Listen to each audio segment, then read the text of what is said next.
good afternoon, Southwestern family and extended family. Welcome to Southwestern University in the glorious Georgetown, Texas. I'm Seal Spelt Ellie, an alumna of Southwestern, proudly, and here with, as Dave Letterman would say, the man who needs no introduction, President Ed Berger. So we are doing a virtual town hall, which is delightful and a wonderful way to get to celebrate what Southwestern has done under your tenure, and a little bit of a look forward.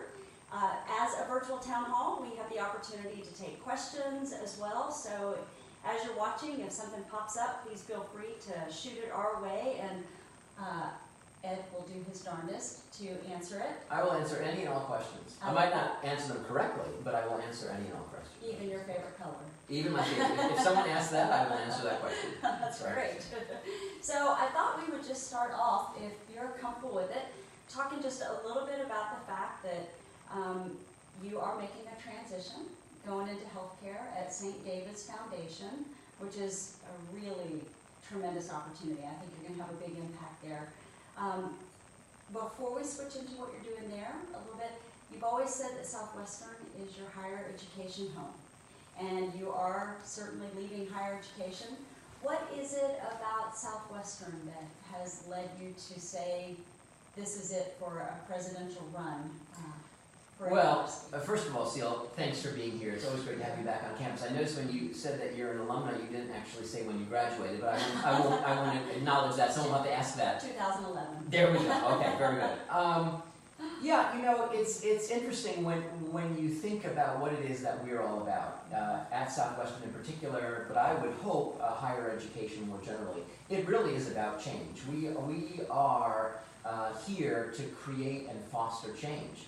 And so in some sense, one has to practice what one preaches, and when those opportunities come along to offer change in our own lives, we need to be open to that as well. This opportunity at the St. David's Foundation was something that I wasn't seeking, I wasn't looking for, I didn't even know about it, frankly, but they came to me and they shared with me some of the opportunity. As you point out, it's real that you can have an impact. The foundation awards over $70 million every year to wellness, education, and health initiatives in the greater Central Texas area, and so that's an opportunity that can potentially have an impact. I have said that Southwestern is going to remain my academic home forever. This is where I'm going to be, but it's hard because I won't be here every day, and also I won't be in the role that I currently have. And that transition, as that becomes more and more real to me, it comes with all sorts of emotions, and it's a challenge. The one thing that I always believe is that, you always want to, in some sense, leave when people kind of want more, rather than saying, well, when exactly will he retire? And I think a lot of people stay doing something, whatever it is, beyond their shelf life. And so I'd always rather err on the earlier side than the later side of that. This opportunity came up, and I thought, given where Southwestern is and given where it's going to go next, this is not a bad time to have a transition, and so here we are. Well, there's so much there I want to unpack. Yeah. But first, you talk about modeling.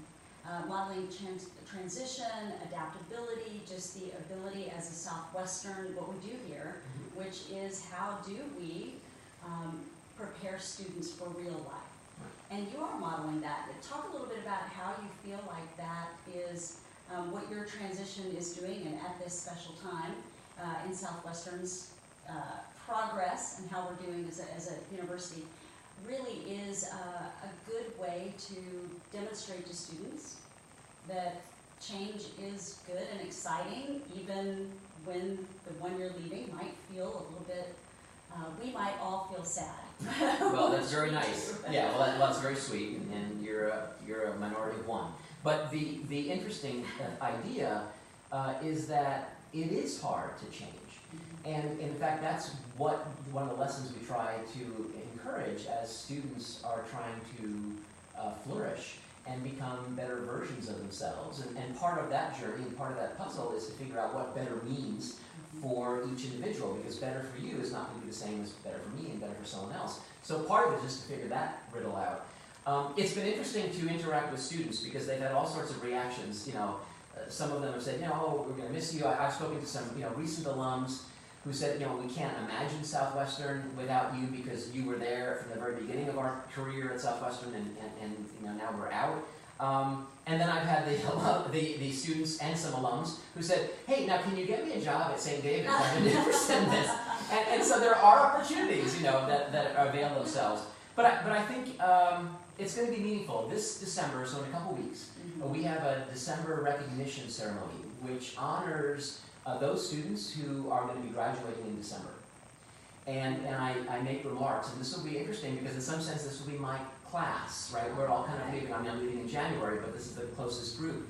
And so I've been thinking about what I want to share with them because they're transitioning with me. And at the President's Table dinners that I've been having this year, we've been talking about that how they're going to be moving on and growing beyond Southwestern, and I'm going to be trying to do that as well. And so I think that a lot of the seniors feel a certain empathy for what I'm going through. But Southwestern, I think, is in such a neat and exciting place right now because of the great work that so many people have done over the years, and I think that we're all beneficiaries of what Southwestern is today. I would totally agree. And that neat and exciting place, as you reference it, I mean, there are so many things that you talk about leaving on top. I mean... Well, I didn't say that. I'm just saying, I don't know if I'm leaving on top. Am I? You are leaving on top. Oh, great. Well, tell your friends. We're telling them right now. There we go, we're telling our friends. But what you, along with the faculty and the staff and students, have done together here under your almost exactly 7 years has been pretty remarkable, in especially the 30-ish years that I've been involved with Southwestern, or at least been, whether as a student or in the capacities now. But Mosaic, Idea, just, there are so many programs that I don't even think many of us thought could even be conceivable, right? Mm-hmm. So if you will indulge me, and the rest of us, can we talk about Idea and just a little bit of a background of what that is? Because I think the way we approach curriculum and the student learning experience is a model for all universities. I agree. Whether public or private, right? Yep. So, absolutely. And let me just say, when you were talking about all the great work that people are doing, we need to include the alumni in that as well. And not just because of their generosity in terms of philanthropy, but also the generosity of spirit. A lot of these programs actually have alumni influences and alumni participation. Mm-hmm. So it's really a community thing, and that also should include parents as well and friends. So it's been a real team effort, which has been something, a point of pride for me. Paideia is something that has been around Southwestern in different incarnations for over a dozen years. And it's grown and evolved. And where it is today is at a very exciting place where instead of being a little niche kind of program off on the side, it is central to everything we do within the curriculum and also in the co-curricular life of the mind. Right. And what it means at Southwestern really is a truly interconnected curriculum. So in every single class, the faculty have agreed that the students will be challenged to think about the thinking that's utilized, the creativity that is applied to probe the depths of that subject or that course, and apply that thinking and apply that creativity to something else. Mm. To see the greater world in a richer way through the lens of whatever that particular discipline is. So how do I see the world in a richer way through an anthropological lens, or through a political science lens, or through a communication studies lens, or a math lens, or a theater lens, or an art lens, or a biology lens, and so forth, a history lens, and he goes on and on. And instead of just talking about that, the faculty has unanimously, which when does the faculty unanimously agree on anything, say that this is so important because this is what students will hold on to long after they forget the calculus that they take with me, or they forget this course or that course, the content. They will have these practices, ways of thinking, ways of connecting things together, seeing two disparate things and finding ways to join them. Mm-hmm. That's powerful. Mm-hmm. And that will allow them to see an ever-evolving world in the rich and current textures and colors of that moment, rather than using kind of a yellowing, fading, reflection of something. So really, that's what it is. It's about that thinking is part of the curriculum rather than, so it's not just thinking about the subject, but you're thinking through the subject. And that's why the little phrase that we say these days is think, create, connect to make meaning and make a difference, right? And thinking comes first, and then the creating and the connecting is kind of the paideia element of trying to bring the ideas together. And what's cool is, it actually is happening. And you're absolutely right, other schools are looking at us. But I have students who will come up to me and say, oh, President Berger, I just had a paideia moment where I was doing this thing here and that thing here, and all of a sudden I realized they were similar and they were connected. You know, making those connections is something that requires practice. It's a form of mindfulness. And our students are practicing that in every single thing they do in the classroom and beyond.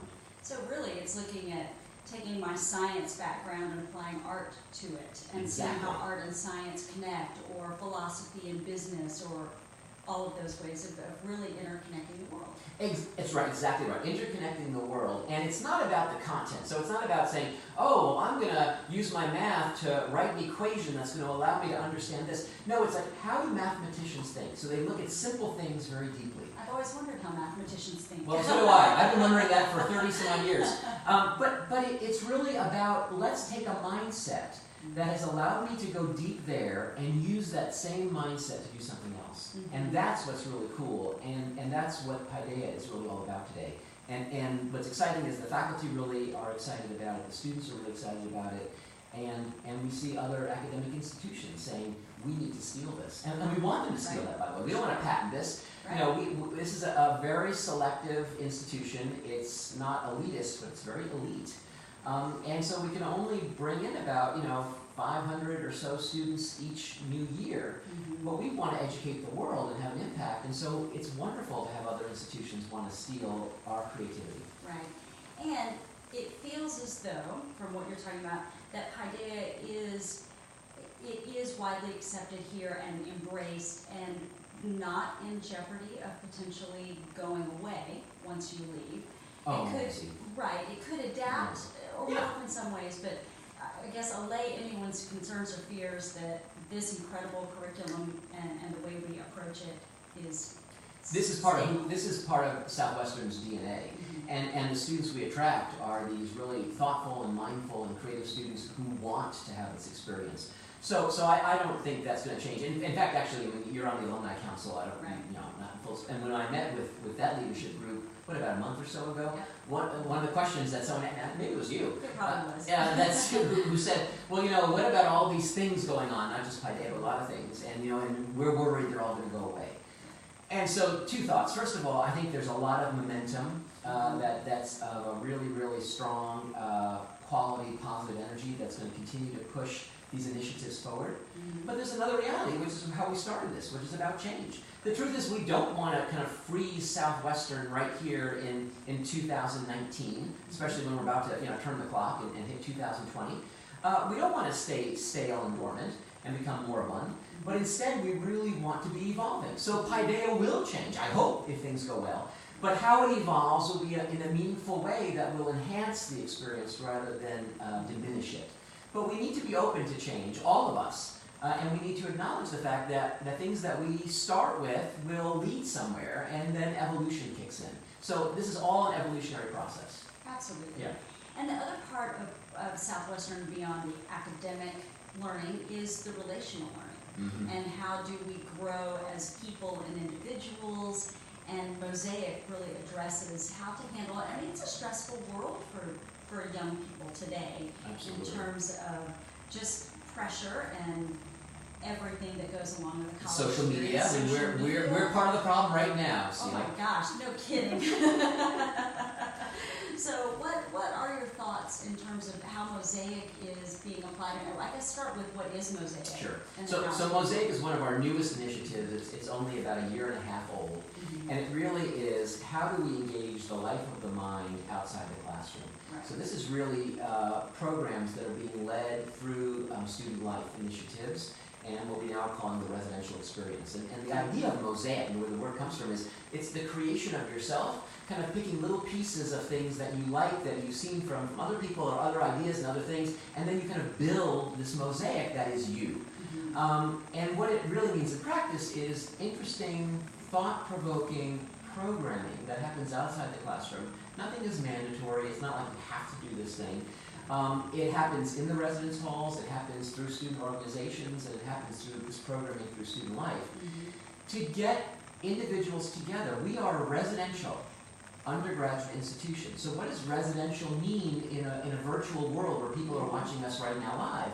And so it means building community and building connections. So it's a very Paideia thing in a way, but it's not a human connection. So how can we come together and talk about interesting issues, talk about uncomfortable issues, talk about issues that might kind of be hot button issues that are going on in the world? How can we do that in a way where you can have an opinion and I can have a differing opinion and we can still debate, discuss, but do that in a mindful way of mutual respect, of mutual understanding, and mutual empathy.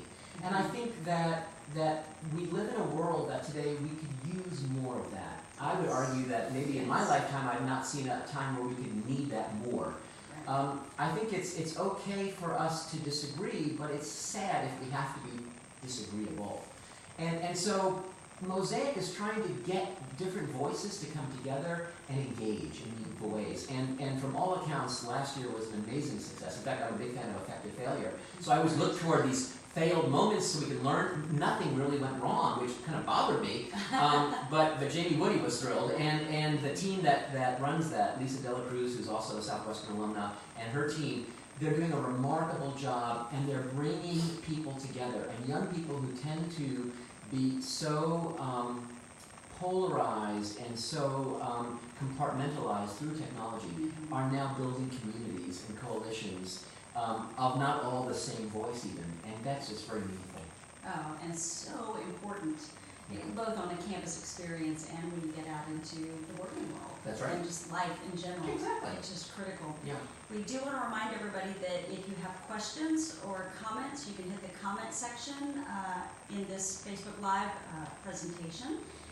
We do have a comment or two that are coming in. Oh God, I hope they're good. And I hope we're not going to get like reviews. This is not the Nielsen's, right, where they can like start clicking to a different Facebook channel. What else is on Facebook right now? I don't know. There's soap operas on Facebook. I'm not on Facebook. No, I shouldn't say that. It's cat videos. Oh, cat videos. Mostly cat videos. All right, That's there right. you go. All right. So someone says that Yes. you have removed barriers to the past and the ability to move forward, which is wonderful, and that your support for the Greek system is appreciated.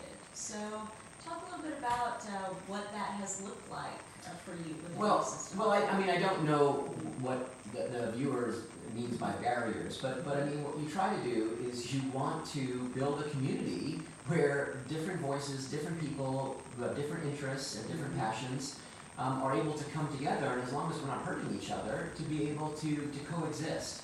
Right. And so there, I mean, you think about some pockets of leadership on campus, you can find those through the Greek system, the sororities and the fraternities on campus. And through their charitable work, their fundraising work, and through the efforts that they try to make to bring people together. You want to encourage all these groups who are doing good stuff. And so I'm glad that folks feel that way, but it's not something that's a focus with respect to Greek life. It really is a focus on how do we build a community where people can coexist and treat each other with respect and appreciation and do good, right? And to do good, that's to me what's important. So as long as people are doing good, I want to support them. Right. Right. And it goes along with the entire philosophy at Southwestern, which is intermingle. Right. Both Paideia. You see every Paideia moment right here We're live. having a Paideia moment because, Exactly. I mean, gosh, I have dear friends from AD Pi to every other aspect of Southwestern, still to this day. So, Now, were you in a Greek system? I was an Alpha Delta class. So you were in Pi. Okay, very Yep. good. Okay, well then, so maybe you could have written that message. I could have. I didn't. Okay, there you go. Full disclosure, I didn't. So speaking of Paideia, another viewer says that they love the philosophy behind Paideia and how teaching others to think through the lens of a discipline is at the heart of learning. So, Couldn't agree more. yeah, it just feels as though this is one of those moments in history where if other universities, and really in the world in general, If they seize it, if they could seize it, it it could could change the be- world. Absolutely. And if I can just put on my professor hat for a second, Mm-hmm. this is not easy for faculty. Right. because we just are so passionate about our disciplines and our fields and the content. Like, I mean, there's nothing more fun than teaching calculus, trust me. And so, you know, I would attending calculus. yeah, well, I think teaching is actually more fun than attending it, frankly. I think a lot of students will agree with that. But what's interesting is that, you know, you get, as a faculty member, you get sucked into the subject. It is so hard to then keep pulling yourself out and saying, okay, yes, it's through the subject that these students of mine will grow. But it's really about the practices of how I think like a historian, or how I think like, you know, someone studying Chinese, or how I think like a philosopher. And the moment that we do that as faculty, it gets even more exciting for us, because we get to really open up our minds and let our students look inside and say, wow, look how this individual really processes the stimulation that person sees around them. But it's hard to remind ourselves of that when we get sucked into, let's just teach calculus. But this faculty is so remarkable that it's done just that. So it's fought its own natural inertia to do something really breathtakingly new and exciting.